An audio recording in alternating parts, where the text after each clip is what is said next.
तर वर्ध्याच्या सेलू तालुक्यातील काही गावात गारपीट झाली आहे। सेलू तालुक्यातील गोंदापूर, कान्हापूर, नागापूर, रेहकी, सुरगाव इथल्या शेतकऱ्यांचं गारपिटीने नुकसान झालंय।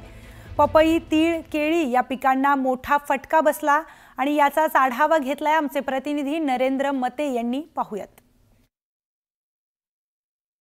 गेल्या काही दिवसापासून जिल्ह्यामध्ये मोठ्या प्रमाणात अवकाळी पावसाने हजेरी लावली आहे। यामध्ये उन्हाळी पिकासह काही बागायती पिकाचं मोठ्या प्रमाणात नुकसान व्हायला लागलेलं आहे। सेलू तालुक्यातील गोंदापूर या शिवारामध्ये आहे, ज्या शिवारामधील एका शेतकऱ्याचं जे पपई पीक आहे, या पपई पिकाचं मोठ्या प्रमाणात नुकसान झालेलं आहे।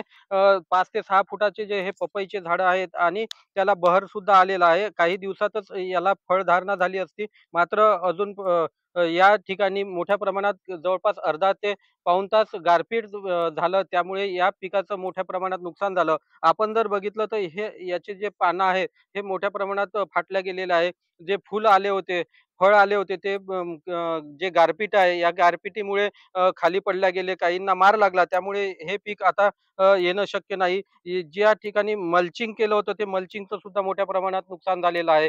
इतकंच नाही तर जे भाजीपाला आहे, केळी पीक आहे, तीळ पीक आहे, या पिकाचं सुद्धा मोठ्या प्रमाणात नुकसान झालेलं आहे। सेलू तालुक्याला या गारपिटीचा मोठा फटका बसलेला आहे। काल हिंगणघाट तालुक्यातील काही ठिकाणी पाऊस झाला होता, तिथे सुद्धा काही ठिकाणी फटका बसलेला आहे। एकंदरीतच हा अवकाळी पाऊस शेतकऱ्यांच्या मुळावर उठलेला आहे, त्यामुळे कुठेतरी या शेतकऱ्यांना सरकारने काय आर्थिक मदत देऊन त्यांचं सहकार्य करावं अशी मागणी आता शेतकऱ्याकडून केली जात आहे। नरेंद्र मते, न्यूज 18 लोकमत, गोंदापूर, वर्धा। पाहूयात पुढची बातमी। महाराष्ट्र राज्य उच्च माध्यमिक शिक्षण मंडळाच्या वतीने घेण्यात आलेल्या 12वी परीक्षेचा निकाल आज जाहीर करण्यात आलाय। यंदाचा 12वीचा निकाल 91.88% लागलाय। 12वीच्या यंदाच्या निकालात मुलींनी बाजी मारली आहे। कोकण विभागाचा सर्वाधिक निकाल लागला असून सर्वात कमी निकाल लातूर विभागाचा लागलाय।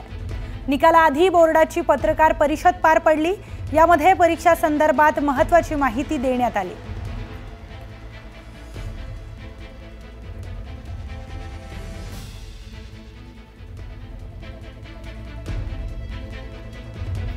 दरम्यान 12वीच्या अभ्यासक्रमात बदल केला जाणार आहे।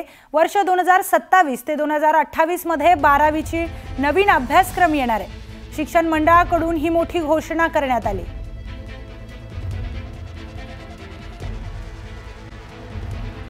पहलगाममध्ये झालेल्या भ्याड दहशतवादी हल्ल्यानंतर भारत प्रत्युत्तर देईल, पाकिस्तानची पाचावर धारण बसली आहे आणि त्यामुळेच पाकिस्तानातील मुल्ला मौलवींनी संभाव्य युद्धाची चांगलीच धास्ती घेतली आहे। संभाव्य भारत-पाक युद्धाला आपल्या पाठिंबा नसल्याची घोषणा पाकिस्तानच्या मौलानांनी केली आहे। इस्लामाबादमधील लाल मशिदीतून ही घोषणा करण्यात आली।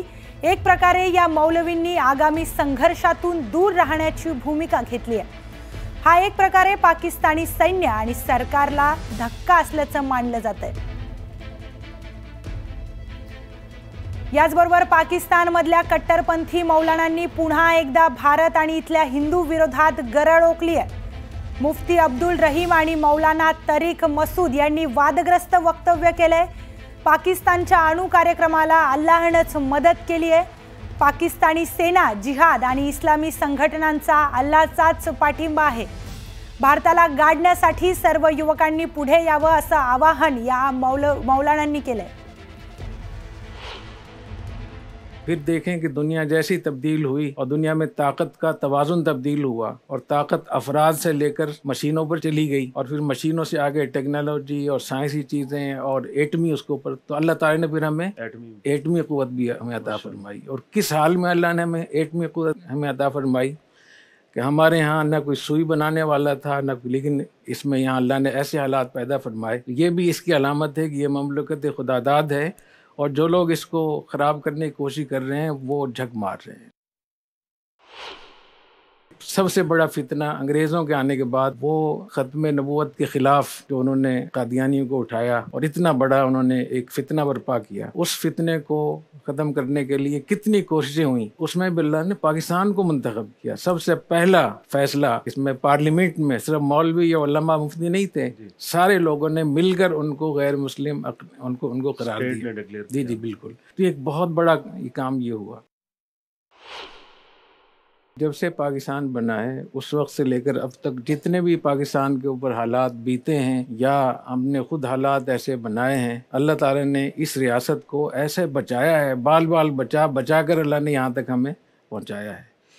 इसलिए इसको बजा तौर पर ममलुकत खुदादाद कहा जाता है कि अल्लाह की दी हुई नेमत है। और बहुत सारे क़राइन से मालूम होता है अल्लाह ताला के जो हमारे पर जो एहसानात हैं, ये मुल्क इंशाअल्लाह बाकी रहेगा और इंशाअल्लाह इसी मुल्क के जो लोग हैं ये ग़ज़वा हिंद भी करेंगे और यही लोग हज़रत ईसा इस्लाम के साथ भी इंशाअल्लाह अपने जिहाद में हिस्सा लेंगे।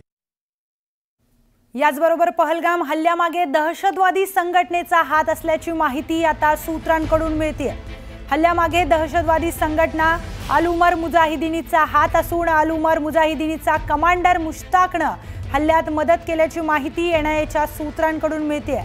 त्यामुळे आता पहलगाम हल्ल्याबाबत नवे खुलासे समोर येत आहेत। दरम्यान दहशतवादी मुश्ताक अहमदने ग्राउंड वर्कर्सची हल्ला यशस्वी करण्यासाठी मदत केली होती अशी ही माहिती मिळते।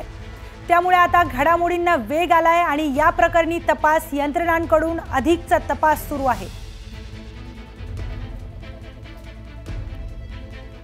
पहलगाम मधील दहशतवादी हल्ल्याबाबत मोठा खुलासा समोर आलाय। हल्ला करणाऱ्या दहशतवाद्यांना मिलिटरी ट्रेनिंग देण्यात आल्याची धक्कादायक माहिती समोर आली आहे। ताब्यात असलेल्या संशयित दहशतवाद्यांच्या तपासातून ही माहिती समोर आली आहे। तसंच पाकिस्तानी सेनेच्या माजी कमांडरने त्यांना ट्रेनिंग दिलं होतं अशी ही माहिती वरिष्ठ सूत्रांकडून मिळते। तसेच जास्तीत जास्त नुकसान पोहोचवण्याचा ISIचा हेतू होता अशी ही माहिती सूत्रांकडून प्राप्त झाली आहे। भारत आणि पाकिस्तान मधील तणावादरम्यान एक मोठी बातमी समोर येते। पाकिस्तानचे राष्ट्रपती आसिफ अली जरदारी यांनी चीनच्या राजदूतांची भेट घेतली आहे। या भेटीमध्ये जरदारी यांनी पहलगामचा मुद्दा उपस्थित केला। यावेळी त्यांनी भारतावर निखालस खोटे आरोप केलेत। दरम्यान पाकिस्तानी राष्ट्रपतींनी चीनच्या राजदूतांना